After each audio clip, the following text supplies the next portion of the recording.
Is vaccination and immunisation.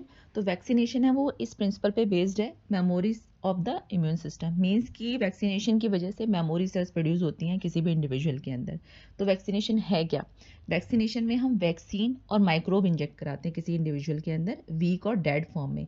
Week और dead form में इसलिए क्योंकि अगर वो स्ट्रांग फॉर्म में होगा तो वो एक्चुअल डिजीज कॉज कर देगा, इसीलिए हम उसको वीक और डेड फॉर्म में लेते हैं। तो जब भी वैक्सीन या माइक्रोब इंजेक्ट होगा किसी भी इंडिविजुअल के अंदर तो उसके अंदर एंटीबॉडीज प्रोड्यूस होंगी और बी और टी मेमोरी सेल्स प्रोड्यूस हो जाएंगी। तो अगली बार जब भी वो एंटीजन दोबारा से एंटर करेगा उस इंडिविजुअल के अंदर तो उसकी बॉडी के अंदर पहले से मेमोरी सेल्स हैं, तो वो मेमोरी सेल्स उसको रिकॉग्नाइज करेंगी और एंटीबॉडीज प्रोड्यूस करेंगी और उस एंटीजन को न्यूट्रलाइज कर देंगी, किल कर देंगी। तो इस तरह से वैक्सीनेशन है वो वर्क करता है। अब क्योंकि वैक्सीनेशन में उस इंडिविजुअल के अंदर ही एंटीबॉडीज प्रोड्यूस हो रही हैं तो ये एग्जांपल है एक्टिव इम्यूनाइजेशन का।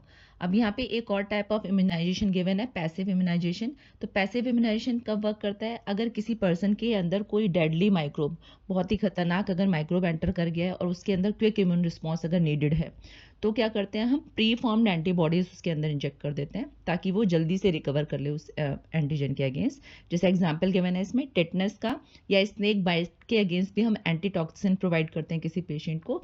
तो ये एग्जाम्पल है पैसिव इम्यूनाइजेशन का।